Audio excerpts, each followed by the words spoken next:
she's my best friend basically, is what it is. And, I'd do anything for her. He's a gentleman, total gentleman. He always make me laugh. It's so hard to be mad at him, and I'm mad at him for that. There's a Persian saying that she taught me, and it's Mimiram Barat, and it's true. I don't see myself without her ever. I can't see myself and my kid's life without him. My name's Josue Miguel Romo. People call me Josh Romo. It's just easier. It's, Josue is Joshua in Spanish. I'm 30 years old. My name is Negar. I'm from Iran, and I was born in Karaj. I have 2 brothers, 1 sister, and we were raised in a family that mom and dad had 2 different religions, and growing up with that had some difficulty, but at the end of the day we were very close together, and this is the reason that we're here now. It's because half of the family moved and we had to just follow them. I'm half Cuban, half Mexican. I'm first generation. My father was born in Jalostotitlan, Jalisco in Mexico, and my mom was born in Havana, Cuba. They both immigrated here to California, and that's where they met. Honestly, I never thought I'd be marrying outside of my culture. I never, at a young age, when you think about the future, I think, I'd always be with somebody from Latin descent. I just learned when I met my wife how all that stuff is kind of, it's important, but it's not everything. Because people often, within the same culture, the same race and background, things don't end up working out. So it's not like a guaranteed where if you find somebody in your culture and you share all these things together that all of a sudden life's all going to be, butterflies and rainbows. It's not. It boils down to the core of it, which is the relationship that you've built and the bond that you've built is the biggest thing. Mm-hmm. And your respect and your love and your partner. I want to say even we're from different culture and religion, what the most important thing was, it was believing God. And we both had the same moral, and that was like one of the strongest things. And I feel like he's my soulmate, he's my best friend. Our personalities are very close to each other. We do have our differences, of course, because marrying yourself is weird. But a lot of the things that we do share in common is because we learned to value those things together as we grew up. From, in essence, kids at that age to the man and woman that you see now. We met working together. I actually started working at, it was a sister store. There was one upstairs and one downstairs jewelry store. And the day that I got hired, my cousin got hired too. And we had no idea. So we told the manager we're cousins, and we didn't know that's a problem. So he said, okay, you need to move downstairs where Josh worked. And I never noticed him. I guess he was always coming upstairs, and because I was there for 2 weeks for training. And he always come upstairs, and I just never looked at him or didn't know that he's looking at me. But when I got transferred downstairs, we started talking, and we started just being friend and co-worker, and that's how basically we met. She was behind the jewelry cases, and I asked for the piece of jewelry to the gal I'd always known there. And I asked her, I said, who's that over there? And she goes, oh, you like her, huh? And I told her, no, I'm just here to pick up the piece of jewelry. I was just curious. So what was really going on at that moment is I thought she was beautiful, but it's the work environment. You try not to cross those lines. And at the time, I wasn't looking for anything, because in my belief system and whatnot, I don't date to date. It's you date to get married, and I wasn't ready to get into that. He asked me if I want to watch a movie, and I said, I'm not looking for any kind of relationship because I wasn't interested. And I always saw him as just a co-worker just because he was so quiet and I was more loud. And I always saw him, I said, oh, he's so boring. I don't even want to talk to this guy because he was so quiet. And when he asked me, I'm like, I don't want to go out with this guy. And I said, no, I'm not interested. And he said, well, I don't want to be your boyfriend. I'm just asking. I could go ask somebody else, just a movie. And I felt bad. So I said, okay, let's go watch a movie. And he took that one night, that one date. Things just kind of went from there. And, as I got to know her better, I just started to realize how special of a person she was. At the end of the night, I just felt like he's the one. And we started talking, and then we probably started talking in December. And by April, we were married. In that moment, just all I wanted to do was be with her all the time. You're at that age, and you're infatuated with somebody, and you just want to spend every moment with that person. I think that's the biggest thing, is communication. And that's my commitment to her, is to always, like she discussed, is go over truths and not hide things from one another, no matter how small they are.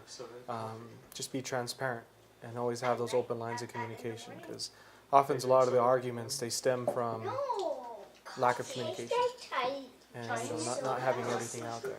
I was told him, and he told me, I don't care if the truth hurts, you tell me what it is. And maybe one of the things that I had to learn was that I have to tell him what I think. 'Cause sometimes I expected him to think what I think, and he's like, okay, I'm not in your mind, you need to tell me. And I think that was better.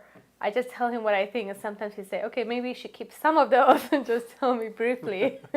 We almost do everything together. Like, we are never separate. We always stay together as a family. So we went to a flower shop to buy flower for my sister. It was the first time Josh was meeting my sister, and we were invited for dinner. We were just dating, and my dad happened to be there. He didn't know about Josh, and I felt so scared. And he told me, he said, who is that? I said, that's my coworker. He said, okay. He said, well, I'd like to meet your coworker and talk to him and see what, he's, what he's doing with my daughter, and I just want to get to know him. I said, okay. He said, well, invite him with his family, and I'd like to meet them. My wife set this up. It was supposed to be, I was just going over to my in-law's house to meet the family and to ask permission to date her. Little did they know we had been dating for a while, so Negar was being a little shaytun by not telling her family that. He came with his family, with his mom and sister, and they were invited for dinner. And he asked my dad, as my brother is translating, that I'd like to date your daughter. I'm here for end of this dating. It's going to be a marriage. I'm very serious about her. And my dad said, okay, well, as long as you let her finish, going to school, and later on, I'm okay with that. So as my dad said that, he got up and he started walking across the room towards me. And I said, well, don't come here and hug me right now. My brothers are sitting here. And he kept walking, and I'm just confused. So then he got on his knee and he asked me, which I never said yes because I was so shocked. And I see my brothers and my dad just like this, very mad, looking at me. And he said, well, tell me, because I'm sitting here. And I said, well, just put the ring and go back. So he literally put the ring on my finger and he took off. When I proposed, she didn't immediately say yes. She was kind of in shock because she didn't know it was happening. What felt to me like a couple hours, I was down there on my knee waiting for her to respond to me. It was more like a couple of minutes, but she did eventually. She said yes, of course. But not before kind of having me sit there on my knee for quite a while in front of everybody. The tension was high. A lot of family and friends bet that we're going to be divorced within the first 2 to 3 years. And I'm sorry for them that they lost so much money over that. I'm very strong and I have my own opinion. I'm stubborn, so we see. When you put that under one roof, you're not going to get a great result. And he said that we just always loved each other, and we just, I got the support from my family, and so did he. Pictures and things like that were very minimal, as were my wife's family as well. So at first they weren't sure, they didn't know how they were, what belief system they were, how they behaved. They didn't have any interaction with the Persian people. So their initial reaction was just hesitant. They weren't sure. They're like, so you're marrying a girl from Iran? They're like yeah, that was my decision.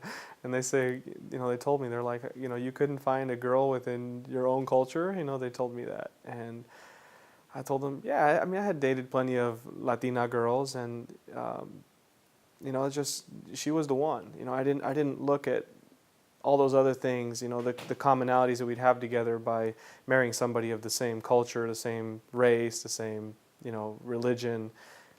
Just this is how it worked out. I remember my mom just pulling me aside and telling me, "You're very young. I don't suggest you getting married, but I know what kind of daughter I raise. If this is what you wanted to do, it's not going to an aunt's or uncle's house. You're getting married, and I want you to understand that. I don't want you to come back for every little small problem." I think in the beginning with Josh, he doesn't like argument at all. And nobody likes it. Every time after the argument, he used to tell me, he's like, "Promise we're never going to argue." And I said, "I can't promise you that. It's going to happen." And now we just learned that argument is actually the excitement in life. You got to have it. What would be It's her favorite? kind of boring if you don't have it. And if you have the same personality and say yes to everything, people don't want that. Maybe some people want, but we definitely like to hear each other's opinion. And his grandma actually, before she passed, she told me, she said, "Never go to sleep if you're mad at him. I don't care if he was wrong, you were right, anything like that. You need to go have a conversation." And she said the same thing to him. So that's one thing we try to do. One thing that you learn, you know, as you go through marriage is knee-jerk reactions aren't a good thing. So you try to understand and make sure that what the intent is behind what was said, because oftentimes, you know, we can hear something that somebody else says and we take it in a negative light. I think it was a language barrier between me and you too, because when I met you, I was only here for like a year and a half. A lot of times I would tell you something, and then you're like, "What do you mean? You mean this and this?" I'm like, no, that's not what I said. Hold on." And I think that was one of the things. But apart from that is a thing, you know, but apart from that, just in general, I mean, sometimes you have, you know, you say something a certain way, and in your head you translate it differently. That's a big thing. So going back to what I was talking about before, is just being open lines of communication and making sure that we understand one another. You know, at this point in life, you know, I know she has no ill intent towards me, and nor do I. So, you know, we're here, we love each other, and we're in it for the long run. You know, she's my best friend, like I said before. There's no reason to try to say anything negative or, you know, put down your best friend. You want to work it out and, you know, get through life together. There was a lot of problems, especially from the beginning all the way, I want to say, to the 5 years of marriage. And not so much of cultural, I think it was more religion, just because the way that he was raised, some of his family weren't okay, just because he's Jehovah's Witness, and the religion is very strict. So that was like one of the biggest problem when we have birthdays or, you know, different parties. It always broke my heart that he's not coming with me, and maybe for sometimes I tried to change that, and I learned that I shouldn't do that. I should just love him for who he is. That's how I loved him, and start respecting each other and each other's beliefs. It took 5 years, but we got there. Our love for each other kind of overcame all of those differences that we had, and how it started was it was just accepting each other for who we are, not trying to change each other. She's been very patient with me over the years. You know, again, getting married when you're 20, you're not, you know, as a man, you're not quite fully mature at that age, and you know, she kind of put up with me during some of those during that period of my life.